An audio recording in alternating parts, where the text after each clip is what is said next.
Let's bring in Daniel Weiss. He's a senior fellow and director of the climate strategy at the Center for American Progress.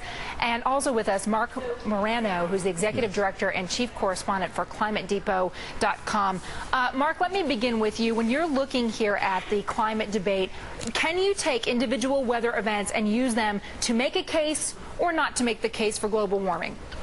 No, you can't, but you made a good point. Senator Inhofe was poking fun at Al Gore, making a joke, because Al Gore, the global warming fear promoters, will use every heat wave, every storm that happens now is now consistent with their theory. So skeptics are having fun and making fun of the snowstorm, but no, snowstorms don't disprove anything. Marc, point to me one heat wave where you've heard climate scientists or activists on the environmental front using it to make their case. Sure. The New York Times in 2000 said the record warm in New York City was consistent with global warming. The record cool in the summer of 2009 was consistent with natural variability. The media tries to have it both ways. The fear promoters have it both ways. The bottom line is that the whole entire industry has been exposed as subprime science, and now they're trying to say global warming causes blizzards. Daniel, that's the level of climate astrology. It's like a daily horoscope. They can't. Nothing that happens falsifies the theory. Well, listen, you had lawmakers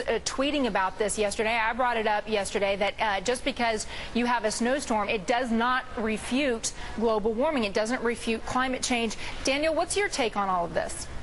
Well, you know, President Bush's climate science research program concluded that heavier precipitation events in the winter is going to be one of the things that we're going to see as the atmosphere continues to heat up. And so these snowstorms are entirely consistent with the scientific predictions made by President Bush's global climate research program. Let me ask you the same question I asked Marc then, Daniel. Can you use individual weather events to make the case for global warming or to refute it?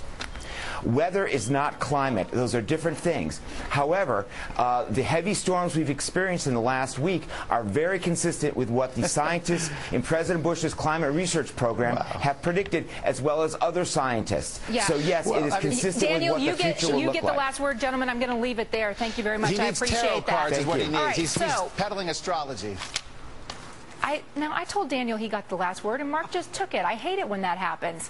Let's turn to